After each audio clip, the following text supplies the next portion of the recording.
Hello friends, Chrissy again here at A Little Glam, A Lot of Mom. Thanks for tuning in. Today's video is all about our Luna girl. My gosh, her first year of kindergarten flew by. In this video, I want to share a recap, a reflection, if you will, of Luna's learning, some of her favorite projects and resources and books.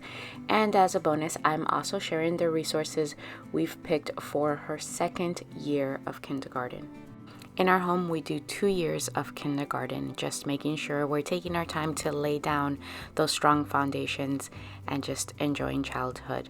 We don't require any formal academics until about the age of 6, and Luna will be turning 6 later this year. I want to put out like an intentions and goals and planning video out very soon where I will discuss our family intentions and goals, but also independent attainments and goals.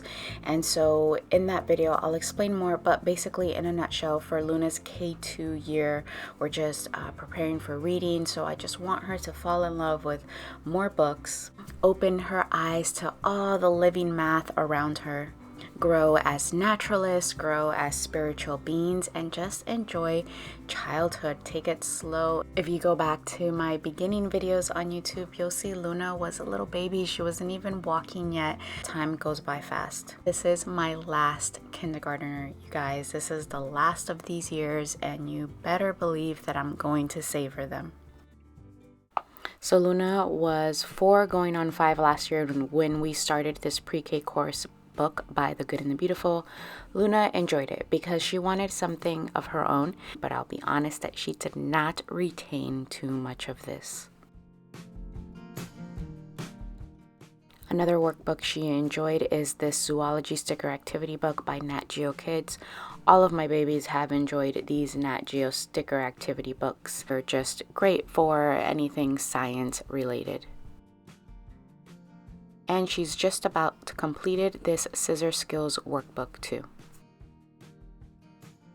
Luna was fascinated and had a blast with all of our studies this past year, and so these are some of her favorite books during those studies. Over and Under the Rainforest by Kate Messner is her favorite book from our resources during our rainforest study. The illustrations and text are engaging with bits of educational info in the text. I've stated in the past that this is one of our favorite children's series of picture books. And as we studied the Amazon rainforest in South America, Luna fell in love with this book, Zonia's Rainforest. It's about an Ashaninka girl, the largest indigenous tribe in the Peruvian Amazon. Her bonds with the Amazon. It also gently touches on deforestation. While in South America, Luna also loved learning about our beloved Colombia and the true story of Luis Soriano and his Biblioburro, a library on a donkey. Oh my goodness, Luna was so engaged and fascinated by our Christmas Around the World study, specifically through the Nutcracker. So she loved the Nutcracker Cultural Study by Little World Wanderers. We had so much fun learning the origin of the composer in Russia, some of the interpretations in the USA, and doing some US geography, and then the history of the actual Nutcracker doll from Germany. So go check out Little World Wanderers website for all of these awesome geography and cultural little unit studies. They're great for the younger years. And we combined that Nutcracker cultural study with the Nutcracker A Study Companion by At Hearth Magic for a little bit more of just the classic story. It was such a great time, such a great holiday season. I'll link a video of all of that in a card. So those two were great resources during the Christmas time, but the book that we could not put down is Christmas is Coming: Traditions from Around the World. There's just so much richness in this book with learning all about these wonderful traditions all around the world. And take a look at these illustrations, just super whimsical, a huge holiday celebration in one book. However, out of all of our studies, Luna was the most enchanted by a Chinese folktale block we immersed in during the winter leading up to the Chinese New Year. And she loved it so much that she even chose a birthday party themed on ancient China. The earth goes around the sun, the earth goes around the sun, the earth goes around the sun, and Luna is one. The earth goes around the sun, the earth goes. One of her favorite children's stories was Possum's Harvest Moon. So Possum throws a party before the long winter. We celebrated the harvest moon as well with crafts and a story tea time. I'll also link that video in a card. This was just such a memorable day. But out of every book featured in this video, this is Luna's most loved. This is a look and find book, but one like no other. The scenes are through the seasons in the Brown Bear Woods. So whimsical and wondrous and magic in every page. There's also a poem for each scene, so a 2-in-1 book. She reached for this every day, 4 months. I've actually had to pull it out of our rotation for a bit, and I'll bring it back out again in a few months, and it'll be like new to her again. The Little Book of Backyard Bird Songs. A goal for Luna this year was to identify 6 birds by song, color, and shape, as well as characteristics like nesting, diet, and habitat. This is the perfect living book for that attainment. In the text, we get interesting facts on each bird, along with field notes, and then we get to hear each bird's song. Luna created a songbird nature journal inspired by this book, and it was one of her favorite projects this past year. We're definitely going to expand on this and add more entry pages to this nature journal this upcoming year as one of her nature studies, with the second title in this series, The Little Book of Woodland Bird Songs. Another block or study that she enjoyed and retained well was our naturalist study on Beatrix Potter. I mean, that should be no surprise. Her stories are loved classics by generations of children all around the world. But she did love our little collection of the classic stories. And then she also loves this Peter Rabbit Lift the Flap, Words, Colors, and Numbers. I think that this new take of the classic illustrations are lovely. I think they did a great job. And I also love just how interactive these types of lift up flap books are for the younger ones, learning how to read animal names and garden things and going over colors and counting as we explore the book and lift all of these fun interactive flaps. Luna's love and keen eye for collecting seashells also grew this year along with her collection. These are just some from just last weekend that we've laid out to dry, but there are more. There are scalloped and clams and olives and all sorts of shapes, super tiny and larger, different textures and patterns. So she's loved this book on seashells to go with this. It's actually an identification and a counting book both in one. Seashells by the Seashore, another great living book for the younger ages. We're taking the living knowledge from the book and weaving it with her experiences in the real world. It's a natural process and it's effortless, really, and just wonderful watching it unfold. In this story, the children collect shells to make necklaces for the little girl's grandma, and so Luna is on a mission to find as many seashells with the teeny little holes for stringing in rope or twine as she possibly can. All right, finally moving on to our selections for her next year. And I'll start with something that I'm rolling over, The Complete Brambly Hedge. I bought this last year, actually, and she loved the few stories that we did read. But to be honest, we didn't read many just because we already had so much going on. It simply fell out of rotation. But for this year, I did print out some storytelling puppets by Hearth Magic. This is something that my littles enjoy doing. If you've been watching us for a while, you may already know that. And her new favorite for storytelling and to use with puppets has been this open-ended scene by Sarah's Silks. It's just been well worth the cost. We enjoy pairing it with play silks, again, our storytelling puppets, and just any other prop and loose parts that we may have. Another classic I'll be reading out loud to her this year are the stories of Little Bear. Little Bear is so dear to us, and we've been reading and watching Little Bear's and his friends' adventures since my now teenagers were babies. So eventually these will become independent readers for her as well. So we're heavy on the literature again this year. I mean, that's just what we do. We'll be diving into more of Hearth Magic's mini literature guides. These are basically a condensed version of the family literature learning guides that we use with our read alouds, and I'm always talking about handcraft projects, nature studies, games, coloring pages, puppets, recipes, all inspired by a children's picture book. So we did a few of these mini literature guides last year. We did, again, the Nutcracker Companion. We also did the Nyan Monster leading up to the Chinese New Year. That was the year before. And then we also did Room on the Broom. I still need to shop around for most of the titles, but one that we do have on hand already, because we love this author, is The Raft. So we're going to be diving into this one over the summer, along with Big Al. For the fall season, we have Fletcher and the Falling Leaves, The Apple Cake, and Over the River and Through the Woods. I spoke with Amber, the owner and creator of Hearth Magic, and she said we should expect to see another winter release and a few for the spring season as well. So we're excited to find out which titles will inspire future guides.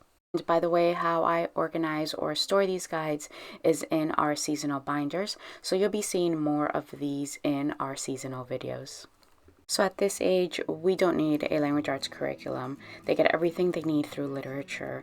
We're also preparing for reading. So for phonics and reading preparedness, we're going with The Adventures Through the Fairy Tales by Hearth Magic. This is new to us, meaning that I've never used this resource with any of the other kids. So this is my chart of the letters that are currently available. Amber at Hearth Magic is expecting to have more letters released through this year. There are 14 alphabet letters available as of right now. So here's an example for letter B. The fairy tale is Snow White and Rose Red. So it's a 3-day lesson. The first day you tell a story, make honey bear and rose applesauce, practice the letter B with dough, work on a poem or tongue twisters, and the Through the Woods song. Day 2, you retell the story, make wool roses, create a helping chart, make main lesson pages, and day 3 reads optional, you scavenge for wild berries, and there is Dwarf's Beard Tug of War. And as I always say, you make the resources and the curriculum work for you, so of course you can go at your own pace. We don't mind at all taking an entire week per letter. And so I'll quickly flip through the fairy tales included so far. So we have Mother Holly, Puss in Boots, The Golden Goose, Thumbelina. She's going to love this because, I mean, of course, fairies. Hansel and Gretel, The Water of Life, The Little Mermaid, The Fisherman and His Wife, The Pied Piper, Snow White and the Seven Dwarfs, The Traveling Musician, The Six Swans, and Rapunzel. Through Rapunzel, we're exploring letter T for tower. Luna will be learning how to use a knitting tower. We're making a Rapunzel peg doll, working on main lesson pages, poems, tongue twisters. Also, I don't think I mentioned that the fairy tale story is included for each letter. So short of some handcraft supplies like yarn, wool, paints, which we already have on hand, ingredients for recipes, and of course a main lesson block book or pages and beeswax crayons. We don't need a whole list of supplies or books for this resource. And I'm sure you've already noticed you can hear my family in the background. Life is just happening here, right? All right, so moving on, in case we do need to supplement for letters which have not been released, we're using elemental P and all the letters A to Z. I used this with my Noah, but we did not go all the way through. So we have the alphabet book, the teacher's manual, and the wall cards. Who remembers my old schoolroom, several schoolrooms ago, when I displayed these on the wall? I don't have the room to display them right now, but I can display each letter as we explore that letter. The wall cards are exactly the same as the picture alphabet book, by the way. The illustrations and text are the Middle Ages inspired, as a lot of Waldorf resources are. So fairy tales, knights, dragons, kings, queens. And so for each letter of the alphabet, there's a poem that brings that letter to life and the illustrations that correspond with that. So for example, big-bellied bear, berries, bees buzzing, baskets. And then the manual supplements the book with more stories, activities, poetry, games, music, and speech. So again, I'll show you the letter B as an example. In the teacher manual, we're provided with the hand gestures for each song or poem in the alphabet book, along with more story suggestions for each letter. There are activities like blowing bubbles, being butterflies, or boats with blowing sails. Again, this is what I love about this approach, is a whole child approach. It's really bringing those letter sounds to life. We also cover blends in here like BL and BR through tongue twisters, the name game. The kids love that, where we come up with names that begin with the letter B, and lastly, drawing each letter. So the mini literature guides, the adventures through the fairy tales, and elemental P, this is what we have selected for phonics and reading preparedness for Luna's K2 year. And so I'll also share some supplemental resources that we might get to as we inch closer to her first grade year in 2023. We love these little vintage turn the wheel booklets, where we're making CVC words, and my Noah loved these, and so I don't doubt that my Luna will too. My two older readers started reading with this Level K Primer reader by The Good and the Beautiful, and now it will be passed on to Luna. And if we do make it to discussing sight words, the resource that we use with Bella and Noah as well are these nonfiction sight word readers by Scholastic. There are sets or levels A through D, and we begin with level A. And these readers just really work by repeating the sight word throughout each reader. And our beloved Biscuit series, Noah just finished this series this year. It was handed down by Bella to him, and now it passes on to Luna. I'm not in a rush because I've learned from experience now to trust the process and each child's development and timing, but towards the end of her K2 year, I will at the very least begin reading these out loud to her, and just some introduction and pointing out some words. All right, moving on to math. When The Good and the Beautiful Math was going out of print, I picked this up, hugely discounted. I know the Simply Good Beautiful Math is a new thing, but honestly, I don't have FOMO. This is what Bella and Noah started with too, and to be honest, we love all the little garden and insect manipulatives, the blocks, the tangrams. That's what they loved most about this math. So this version is a little bit more parent intensive or involved, or so I hear, compared to the newer version, but I'm okay with that. To add, we also don't complete these cover to cover, so that might be the reason why we're okay with it as well. And then here's a little sneak peek of a unit study I have planned for this year, inspired by Farm Anatomy by Julia Rothman. Farm Life. So we did this 2 years in a row. The kids loved it, but back then Luna was really young, and so it's time we revisit. Anyhow, during that time, we'll be utilizing Farm Math with Luna by Hearth Magic, possibly even Noah, to review money, time, and then for Luna, there's the quality of numbers. I've printed off a nature study to go along with this from Hearth Magic, and I've also accumulated a few other resources. I'm going to put together another Montessori grammar farm. If you don't know what that is, check out this video. It's a really old video, but it'll give you an idea of what that is. By the way, a great read aloud to go with this is Charlotte's Web. It's too soon for us to revisit and reread Charlotte's Web again, but if you haven't, I'm just putting this out there. This is a combination of resources that makes me really excited. Amber at Hearth Magic has a Charlotte's Web family learning literature guide. I believe I do have a video on that. I just checked the description box. There are going to be so many linked videos in that. I'd love to see a family use this combination, and if you do, please tag me. I mentioned in my recent morning gathering or morning basket video that Luna is joining us for class 1 of form drawing. This isn't an independent study or resource, but I thought I'd include it anyway to show you what she's doing for handwriting.